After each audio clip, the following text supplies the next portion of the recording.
Beloved, many people hear the words of Christ concerning the narrow way and immediately think of religion.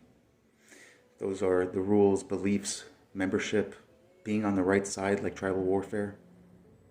But what if the narrow way is far more intimate than that? What if it is the path of radical honesty, the path where you stop lying to yourself, the path where you stop blaming others for what God is asking you to address within yourself, the path where your heart, mind, soul, and strength begin to come into alignment with truth? Today's scripture is taken from the Gospel of Matthew, chapter 7, verses 13 through 14, and it reads, "Enter through the narrow gate, for wide is the gate and broad is the way that leads to destruction, and many enter through it. But small is the gate and narrow the way that leads to life, and few find it." Consider then, the broad way is easy because it requires very little of us. We can follow the crowd, we can repeat what others say and do, we can blame, judge, complain, ultimately remain asleep. But the narrow way asks us something more. It asks for awareness, responsibility, accountability, discernment, humility. That is, to remain teachable.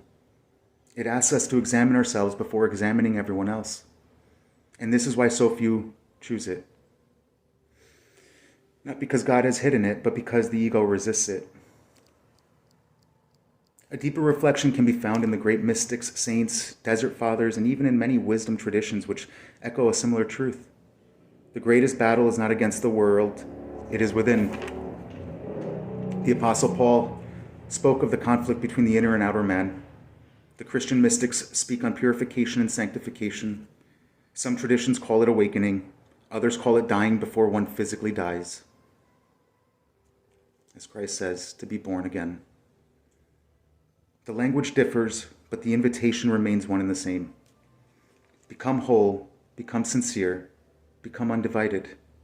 For Christ did not merely come to improve your life, he came to transform us. From fear into love, authenticity and presence. Yet we overcomplicate the works of the Spirit.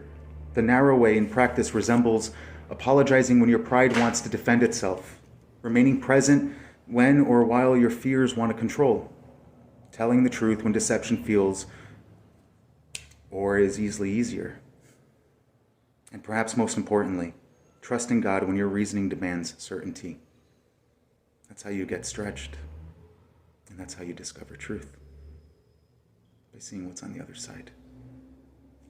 Yes, these moments seem small and perhaps insignificant, but these, beloved, are the thresholds. And every threshold you cross creates not only a greater alignment within you, but an evidently deeper connection with